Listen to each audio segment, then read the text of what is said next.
আসসালামু আলাইকুম। আরও একটি সরকারি নতুন চাকরির নিয়োগ বিজ্ঞপ্তি নিয়ে হাজির হলাম। জনস্বাস্থ্য প্রকৌশল অধিদপ্তরে নতুন নিয়োগ বিজ্ঞপ্তি প্রকাশ পেয়েছে। এখানে শুধুমাত্র একটি পদের সংখ্যাই দেওয়া আছে। পদের নাম হচ্ছে অফিস সহায়ক। শূন্য পদের সংখ্যা হচ্ছে ৫২। বেতন স্কেল বা গ্রেড হচ্ছে গ্রেড ২০ এবং বেতন হচ্ছে ৮,২৫০ থেকে ২০,০১০ টাকা। বয়সসীমা হচ্ছে ১৮ থেকে ৩২ বছর। শিক্ষাগত ও অন্যান্য যোগ্যতা হচ্ছে কোনো স্বীকৃত বোর্ড হতে মাধ্যমিক স্কুল সার্টিফিকেট বা সমমানের পরীক্ষায় উত্তীর্ণ হতে হবে। অর্থাৎ এসএসসি পাস হলেই আপনি এই পদে আবেদন করতে পারবেন। আবেদনের জন্য আপনাকে dphc.teletalk.com.bd এই ওয়েবসাইটে যেতে হবে। আবেদনের শুরু অলরেডি কিন্তু হয়ে গেছে।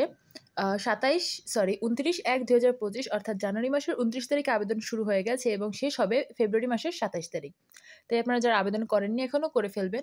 আবেদনের জন্য অবশ্যই আপনাকে ৩০০x৩০০ পিক্সেলের একটা ছবি লাগবে এবং স্বাক্ষর হতে হবে আপনার ৩০০x৮০ পিক্সেলের এবং আপনার অবশ্যই একটি ছবির সাইজ হতে হবে ১০০ কেবি এবং স্বাক্ষরের সাইজ হতে হবে ৬০ কেবি।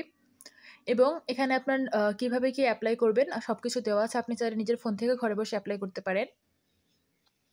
আর আপনার এপ্লাইয়ের জন্য আপনাকে অফিস সহায়ক পদে ৫০ টাকা এবং এর অনলাইন ফি হচ্ছে ৬ টাকা অর্থাৎ মোট ৫৬ টাকা ৭২ ঘন্টার মধ্যে জমা দিতে হবে। ৫৬ টাকা জমা দিবেন। এরপরে আপনি যেভাবে এসএমএস করবেন এখানে কিন্তু নিয়মাবলী খুব ভালোভাবে দেওয়া আছে। আপনি চাইলেই এখানে দেখে উদাহরণ দেওয়া আছে। আপনি কিভাবে কি নিজের টেলিটক সিম থেকে করতে পারবেন সবকিছু দেখে নিবেন।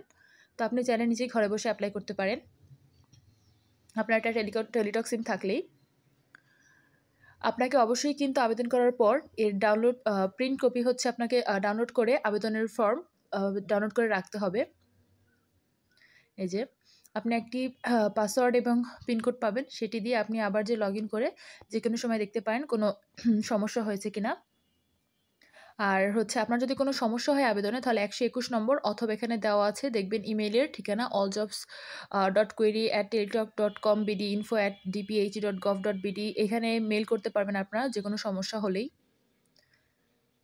তো আপনাদের যদি কোনো সমস্যা হয় থাকে অবশ্যই মেইল করে তাদের জানাবেন, জানিয়ে আবার নতুন করে ঠিক করে নিবেন।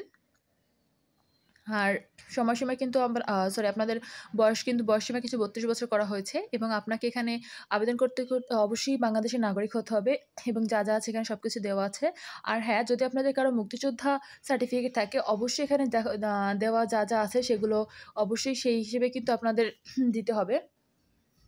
এটা খেয়াল রাখবেন। আর আপনাদের পরবর্তী মৌখিক বা লিখিত পরীক্ষা যাই হোক না কেন এই dphc.gov.bd ওয়েবসাইটে প্রকাশ করা হবে। আলাদাভাবে কোনো সাক্ষাৎকারের প্রেরণ করা হবে না। তাই আপনারা একটু ওয়েবসাইটে দেখে খেয়াল রাখতে পারেন যে কখন পরীক্ষার দেয় বা অথবা আপনাদের অবশ্যই ফোন নাম্বারও জানানো হবে। তো যারা আবেদন করেননি অবশ্যই আবেদন করে ফেলবেন। ধন্যবাদ।